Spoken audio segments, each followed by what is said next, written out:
जनजाति सुरक्षा मंच द्वारा मैं आपको तस्वीरों में दिखाना चाहूंगा कि मेरे पीछे कैसे एक भव्य जनजाति सांस्कृतिक समागम जो है मनाया जा रहा है राष्ट्र राजधानी दिल्ली में। देश भर से जो हजारों और जो लाखों वनवासी हैं, जो ट्राइबल लोग हैं। आपका क्या मैसेज है सर? यहाँ पर कहाँ से आए हैं आप? झारखंड से आए हुए हैं। झारखंड से क्या मैसेज लेकर आए हैं दिल्ली? मैसेज यही है कि धारा 342 को संशोधन किया जाए और जो अनुसूचित जनजाति का लाभ ले रहे हैं उसको उस स्थान से हटाया जाए। समझाइए थोड़ा। डीलिस्टिंग का मतलब जो भी आदिवासी हैं और जो धर्मांतरित होकर ईसाई क्रिश्चियन बन गए हैं वो दोनों का आरक्षण ले रहे हैं, आदिवासी का भी और अल्पसंख्यक का भी। लेकिन हम लोग का मांग है भारत सरकार से उन लोगों को डीलिस्टिंग किया जाए। जब उन्होंने आदिवासी का रीति रिवाज परंपरा धार्मिक छोड़ दिए हैं तो फिर वो लोग आरक्षण क्यों ले रहे हैं? समस्त को प्रभु जीशु ख्रीष्टर बहुमूल्य नाम मोर आंतरिक नमस्कार। प्रिय बंधुगण, ख्रीष्टियान मानकर दुख बढ़ीगला। पवित्र धर्मशास्त्र बाइबल वर्णना करे ख्रीष्टियान जीवन दुख अच्छे। जने ख्रीष्ट विश्वासी पक्षरे दुख कष्ट एवं ताड़ना रही अच्छे। आउ निमंते आमर प्रभुंक लोक माने ताड़ना को जमा खातिरी करती नहीं, कारण पवित्र धर्मशास्त्र प्रमाण दिए जे जने ख्रीष्ट विश्वासी पक्षरे ताड़ना निहाती रही। तबे आजिर भिडियो रे आमे माने देखिबा एठारे एक आदिवासी मानकर रैली को आमे देखिबा। एई रैली आदिवासी लोक माने निज बुद्धि रे करि नहांते। ए रैली करिबा निमंते ख्रीष्ट विरोधी माने जेपरिक बजरंग दल आरएसएस दलर लोक माने एमानकु उस्के चंते जे तुमे माने एमती ख्रीष्टियान मानक विरुद्ध रे गोटे रैली तुमे कर। आ तार प्रमाण मध्य मु आपण मानकु देखैबी प्रिय बंधुगण। कारण एठारे जो लोक माने भाग नहीं रैली रे जो भाग नहीं से माने निजे भी जानी नांती ए रैली कौन पाई। आ जतेबेले जने रिपोर्टर प्रश्न पचारुचंती किसी लोक माने तो उत्तर दउचंती जे जेमिति आदिवासी रो जे ख्रीष्टियान होची ताकू समस्त सुविधा बंद करा जाऊ से सेटा दाबी करूचंती किछि लोक। किंतु अनेक लोक मान अछंती जो माने प्रश्न उत्तर दे पारना। रिपोर्टर से प्रश्न पचारुचंती ए रैली तुम्हें कहीं करुच? से कहते आमे जानिनु, किए कहे किए जानी, कहार मुह मध्य फिटुनी।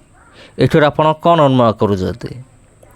माने एमाने ए रैली विषय किसी जानी ना, रैलीर उद्देश्य जानी ना। किंतु ख्रीष्टियान विरोधी माने एमानकु उस्के थिबारु एमाने ए रैली रे एमान भाग नहीं चंते। मु जहाँ कहली जो पॉइंट कहली टे ध्यान रखिए। ख्रीष्टियान विरोधी माने एमान को उस्केले जे तुम्हें माने एमती गोटे रैली कर। वीडियो को ध्यान देखंतु आपण तार सेटा जानी जीवा आपण आपे आपे। मु आपन को गोटे वीडियो क्लिप देखाउछि, आपण देखंतु एवं जानंतु मु जहाँ कहूछि ता सत ना ता मिछ।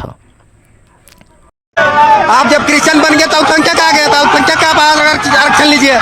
लेकिन आप जो है एक तो क्रिश्चियन बन गए और आदिवासी का आरक्षण ले रहे हैं, तो उसी का हम लोग का काम है जो भी अपना आदिवासी को मान्यता नहीं है, जो रीति रिवाज परंपरा नहीं मानता, उसको आदिवासी से हटाया जाए। तो डीलिस्टिंग यहाँ पर जो लोग कह रहे हैं कि वो चाहते हैं कि जिन लोगों का धर्मांतरण हो गया है उनको शेड्यूल ट्राइब से हटाया जाए। कहीं ना कहीं आइडेंटिटी को लेकर वो यहाँ पर है। और आज एक बड़ा दिन भी है, आज भगवान बिरसा मुंडा की 150th एनिवर्सरी है, उसको लेकर ये बड़ा जो समागम है वो रखा गया है। मैं आपको दिखाना चाहूँ नॉर्थ ईस्ट से भी लोग आए। कहाँ से आए हैं आप? हम त्रिपुरा से आए हैं। कहाँ से? त्रिपुरा से। क्या मैसेज लेकर आएंगे आप यहाँ पर? क्या क्या क्या संस्कृत सुरक्षा के लिए आए हैं। सुरक्षा के लिए आए हैं। क्या मैसेज देना चाहेंगे? क्या कहना चाहेंगे दिल्ली में आकर आप? क्या मैसेज देना चाहेंगे आप?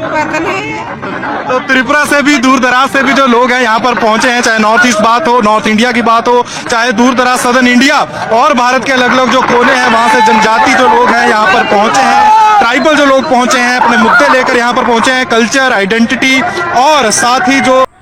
तबे प्रिय बंधुगण, आपण माने समस्त विषय देखिले एवं जानिले ଆପଣ ମୋତେ ଟିକେ କମେଣ୍ଟ କରନ୍ତୁ ଆପଣ ଲକ୍ଷ୍ୟ କଲେ କି ନାହିଁ। ଆଉ ଯେତେବେଳେ ରିପୋର୍ଟର ଜଣକ ପ୍ରଶ୍ନ ପଚାରୁଛନ୍ତି ତୁମେ ଏମାନେ କାହିଁକି ଆସିଛ, ସେତେବେଳେ ଏମାନଙ୍କର ମୁହଁ ଫିଟୁନି କେତେ ଜଣଙ୍କର, ଆଉ କେତେ ଜଣ ମୁହଁ ଫିଟୁନି। ଆଉ ଜଣେ କହୁଛି କ'ଣ ଯେ କିଏ ଜାଣେ ପତା ନାହିଁ, ଆମେମାନେ ଏ ରାଲିକୁ କାହିଁକି ଆସିଛୁ ଆମକୁ ନିଜକୁ ଜଣା ନାହିଁ ବୋଲି ସେ କହୁଛି। ତେବେ ଦେଖନ୍ତୁ ପ୍ରିୟ ବନ୍ଧୁଗଣ, ଖ୍ରୀଷ୍ଟିଆନମାନଙ୍କ ବିରୁଦ୍ଧରେ ମାନେ ଯିବା ପାଇଁ ବିରୋଧୀମାନେ କିଛି ବି ସ୍ତରକୁ ଏମାନେ ଖସି ଯାଇପାରନ୍ତି, ମାନେ ଏମାନେ ଏତେ ତଳକୁ ଏମାନେ ଖସି ଯାଇପାରନ୍ତି, କିନ୍ତୁ ଏମାନଙ୍କର ମୁହଁରେ ଟିକେ ଲାଜ ନାହିଁ, ଏମାନଙ୍କ ମୁହଁରେ ଟିକେ ସରମ ନାହିଁ, ଯେଉଁଟା ହିନ୍ଦୀରେ କହନ୍ତି ଲାଜ ସରମ ବୋଲି ଜିନିଷ ଏମାନଙ୍କ ମୁହଁରେ ଟିକେ ନାହିଁ।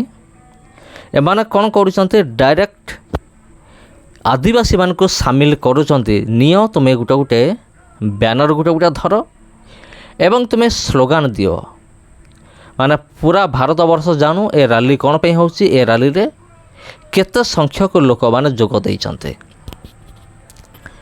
ମୁଁ ଖ୍ରୀଷ୍ଟିଆନ ବିରୋଧୀମାନଙ୍କୁ ଏହା କହିବା ପାଇଁ ଚାହେଁ, ଯଦି ତୁମେମାନେ ଲୋକମାନେ ଉସ୍କଉଛ, ସେମାନଙ୍କୁ ଟ୍ରେନିଂ ଦେଉଛ, ଟିକେ ଭଲରେ ଟିକେ ଟ୍ରେନିଂ ଦିଅ, ସେମାନେ ସବୁ ବିଷୟ ଜାଣନ୍ତୁ। ଆଉ ସବୁ ବିଷୟ ଜାଣିଲା ପରେ ସେମାନେ ରାଲିରେ ଭାଗ ନିଅନ୍ତୁ।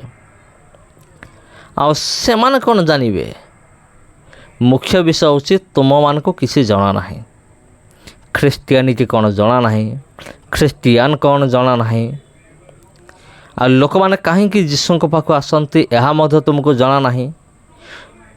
ତୁମକୁ ଯଦି ଜଣା ନାହିଁ ତୁମେ କେମିତି ଅନ୍ୟକୁ ଜଣେଇବ, ଜଣେଇ ପାରିବ ନାହିଁ। ଆଉ ଯଦି ତୁମମାନଙ୍କୁ ଜଣା ନାହିଁ ଏମିତି ଲୋକମାନଙ୍କୁ ଆଣିକି ରାଲିରେ ପୁରାଅ ନାହିଁ। ଲାଜ ଲାଗିବା କଥା ତୁମମାନଙ୍କୁ, ତୁମ ମୁହଁରେ ଲାଜ ବୋଲି ଗୋଟେ ଜିନିଷ ନାହିଁ, କିନ୍ତୁ ସେଇଟା ହେବା ଦରକାର। ଆଉ ତୁମେମାନେ ଆସିଛ, ତୁମେ ତ ରାଲିରେ ଭାଗ ନେଇନ, ମୁଁ ଜାଣିଛି ଭାଗ ନେବ ନାହିଁ। ତୁମେ ଲୋକମାନଙ୍କୁ କହିବ ରାଲିରେ ଭାଗ ନିଅ, କିନ୍ତୁ ନିଜେ ଆସିବ ନାହିଁ। କାରଣ ଯେତେବେଳେ ବିପତ୍ତି ପଡ଼ିବ, ତୁମେ ରାଲିରେ ଭାଗ ନେଇଥିଲେ ସିନା ତୁମେ ତା'ର ଭାଗ ପାଇବ, କିନ୍ତୁ ତୁମେ ତ ରାଲିରେ ଭାଗ ନେବନି। ତୁମେ ବହୁତ ଚାଲାକିଆ, ଆଉ ଯିଏ ତୁମ ପାଇଁ ବୋଲି ଅନ୍ୟ ଜଣେ ଅସୁବିଧାରେ ପଡ଼ିବ, ଏଇଟା ଆମେମାନେ ବହୁତ ଭଲ ଭାବରେ ଆମେମାନେ ଜାଣିଛୁ। ତେବେ ଖ୍ରୀଷ୍ଟରେ ପ୍ରିୟ ଭାଇ ଭଉଣୀମାନେ, ଏ ରାଲିକୁ ଦେଖିକି, ଏ ରାଲିରେ ଥିବା ଲୋକମାନଙ୍କର ଷ୍ଟେଟମେଣ୍ଟକୁ ଶୁଣିକି ଆପଣ କ'ଣ ଭାବୁଛନ୍ତି କମେଣ୍ଟ ବକ୍ସରେ କମେଣ୍ଟ କରିକି ନିଶ୍ଚିତ ଭାବରେ ଜଣାନ୍ତୁ। ସମସ୍ତଙ୍କୁ ନମସ୍କାର, ସମସ୍ତଙ୍କୁ ଆନ୍ତରିକ ନମସ୍କାର। ଆଉ ଆଜିର ଭିଡ଼ିଓରେ ଏତିକି, ପୁଣି ଥରେ ଭେଟ ହେବ ଆପଣଙ୍କ ସହିତ ଆଉ ଗୋଟେ ଭିଡ଼ିଓରେ, ଆଉ ଗୋଟେ ଅଧ୍ୟାୟରେ। ନମସ୍କାର।